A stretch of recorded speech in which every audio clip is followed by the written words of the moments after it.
بسم اللہ الرحمن الرحیم۔ السلام علیکم دوستوں، امید کرتا ہوں سب دوست خیریت سے ہوں گے۔ سبسکرائب کریں میرے یوٹیوب چینل کو اور بیل آئیکن دبائیں تاکہ میری آنے والی انسان کو ہمیشہ اپنے سے نیچے دیکھنا چاہیے۔ اوپر دیکھنے سے احساس کمتری کا احساس ہوتا ہے، جبکہ نیچے دیکھنے سے انسان اپنے رب کا شکر گزار ہوتا ہے۔ اپنا سر اونچا رکھو کہ تم کسی سے نہیں ڈرتے، لیکن اپنی نگاہیں نیچی رکھو تاکہ پتہ چلے تم ایک باعزت خاندان سے ہو۔ نیک بننے کے لیے ایسی ہی کوشش کرو جیسی کوشش خوبصورت دکھنے کے لیے کرتے ہو۔ نصیب سے زیادہ قیمتی دعا ہوتی ہے، کیونکہ جب زندگی میں سب کچھ بدل جائے تب انسان کے پاس دعا ہی بچتی ہے جو نصیب بدل دیتی ہے۔ دوسروں کے لیے اچھے ہونے کا انتظار مت کرو، بلکہ انہیں اچھا بن کے سکھاؤ کہ اچھا انسان کیسا ہوتا ہے۔ کسی مشکل میں کسی بزدل سے کوئی مشورہ مت کرنا، کیونکہ وہ تمہاری بچی ہوئی ہمت کو بھی ختم کر دے گا۔ اگر تم اس وقت مسکرا سکتے ہو جب تم پوری طرح ٹوٹ چکے ہو، تو یقین جانو کہ دنیا میں تمہیں کبھی کوئی نہیں توڑ سکتا۔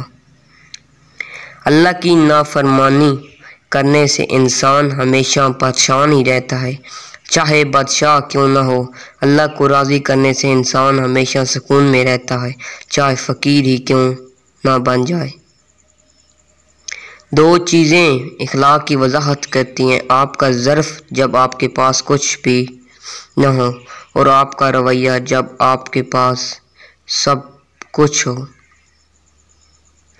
ایک دن حضرت موسیٰ نے اللہ تعالیٰ سے کہا، میں آپ کی رحمت اور انسان کے گناہ دیکھنا چاہتا ہوں۔ اللہ تعالیٰ نے فرمایا، پیچھے دیکھو۔ دیکھا تو ایک بہت بڑے سمندر میں ایک درخت پر ایک چڑیا منہ میں مٹی لے کر بیٹھی تھی۔ حضرت موسیٰ نے کہا، یہ کیا ہے؟ اللہ تعالیٰ نے فرمایا، یہ سمندر میری رحمت ہے، اور یہ درخت دنیا، یہ چڑیا انسان، اور اس کے منہ میں تھوڑی سی جو مٹی ہے وہ اس کے تھوڑے سے گناہ ہیں۔ اگر یہ اپنا منہ کھول کر مٹی پانی میں گرا دے تو میری رحمت کو کوئی فرق نہیں پڑتا، تو کیوں نہ انسان توبہ کرے اور میں معاف نہ کروں۔ انسان تو نادان ہے۔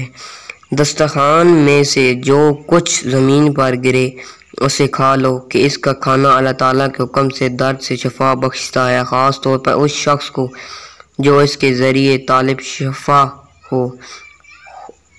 اس ویڈیو کے لیے خدا حافظ، ملیں گے اگلی ویڈیو میں۔